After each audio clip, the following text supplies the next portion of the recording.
Yeah, and that was before, you know, Wiki had the detail. I mean, Wiki was around, but it didn't have the same kind of detail that it does now. So, okay, ready? Okay, we're going to continue. And that chart is actually in the audience. You can see Ken was named Mark. He was also named Ace Goodhart, Hunter Harris the Hawk, and he was named Ken the Eagle. Jason was named, or Joe was named Jason. He was also named Dirk Daring. Joe Thax, Joe the Condor. Princess was named June Agatha, Kelly the Jenar or something. That's what, the Australian names are really weird. Like, if you go over to Genpei, his name is Mickey Duggan. So, so anyways, it's, when we're talking about the names, you know, we just call them 1, 2, 3, 4, 5 just to make it easy. Because you all probably, when you watched it as a kid, if you did watch it as a kid, you probably knew it by a different name than everybody else, depending on, you know, whether you watched it on TBS or ABC. So, well, the IDE English translation has got outstanding acting and a wonderful English translation. I strongly recommend it. And then you'll actually end up calling them by their real names. Yeah, by their Japanese.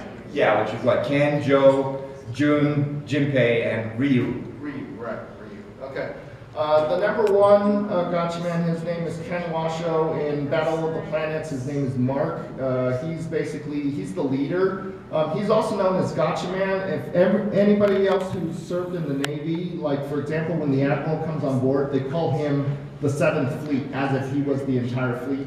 You know, like 7th Fleet arriving, and we're only talking about one person, but he's really, you know, he represents the entire fleet. So sometimes in the first 10 episodes or so, they refer to him as Gatchaman. So did you have anything to add on that? Yeah, no, that's pretty sufficient, yeah. Yeah. Look at the big G on his belt. Yeah. So in Series 1, he's age 19. He is an orphan, just like everybody else except number 5. His father was a pilot who disappeared, but we later learned that he is indeed, you mentioned earlier, the Red Impulse, and we saw that vehicle earlier.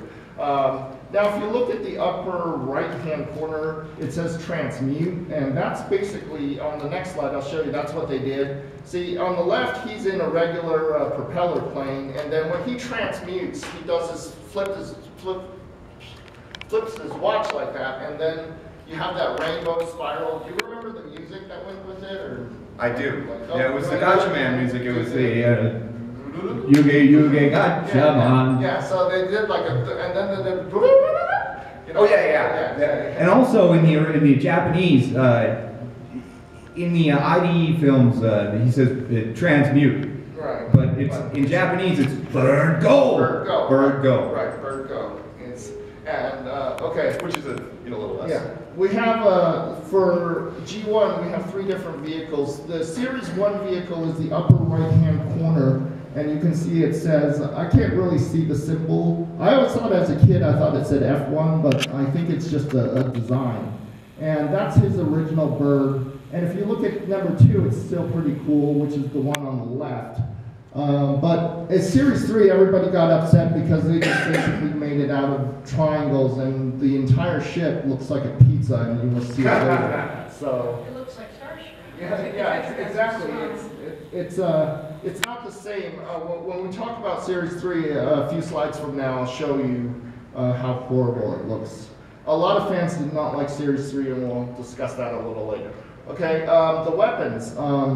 G1, for now, I guess we'll just call him by the original names? Okay. Ken, yeah. Okay, he holds this thing called a Razor Boomerang. Do you want to talk about the Razor Boomerang? Yeah, I'd like to say it's very similar to the Dark Knight's weapon choices. Okay. And if you look at the 2 pictures below, that was in Series 3. He was given a sword that kind of looks like She-Ra's. In fact, if you see the hilt, doesn't it look like She-Ra's sword? It does. Yeah. So he was given this Excalibur-like sword, which had some radiation on it, and it was slowly making him sick. If you see the other picture where number 2 is like consoling him because of all the radiation he was receiving from that sword.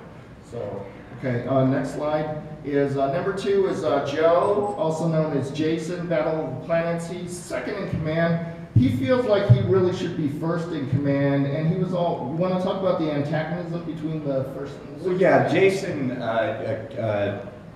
his problem is hubris. He basically doesn't like to play second fiddle to Mark, and he doesn't have the strength of character to really lead. He's a little too into the glory of it, and not so much into the honor of it. Yeah. He was about half a year younger than Ken. Yeah, than Mark. Ken, right? Yeah, Mark. All these confusions. Yeah. He was the tactical weapons expert, kind of like on Star Trek. Worf was the tactical weapons expert. So when they did the firing the missiles and stuff like that, it was always him. Of course, you already mentioned he was very competitive. He also ignores the leader's directive, but he is intensely loyal. His problem was necessarily, not that they didn't have the same goal, but he was just trying to find a different way to accomplish the task. Well, actually, the storytelling is really rich and layered. Another downfall for Mark was he was angry. He had temper issues. Yeah, exactly. He was always angry. That's true. Okay, the next slide. This is his vehicles and weapons. He has a deadly feather dart. Do you remember his feather dart? And do you remember if it was poisoned or not on the tip? I can't say for certain. I can't say that all of their weapons were about stealth, and they didn't. I mean, they used guns when they took them away from the enemy a couple of times, but mostly they were ninja style, bladed weapons and whatnot. Okay, and of course he uses this pistol. It really wasn't that significant, was it? No. He also used a pistol whenever he didn't have the dart or the dart was flying somewhere.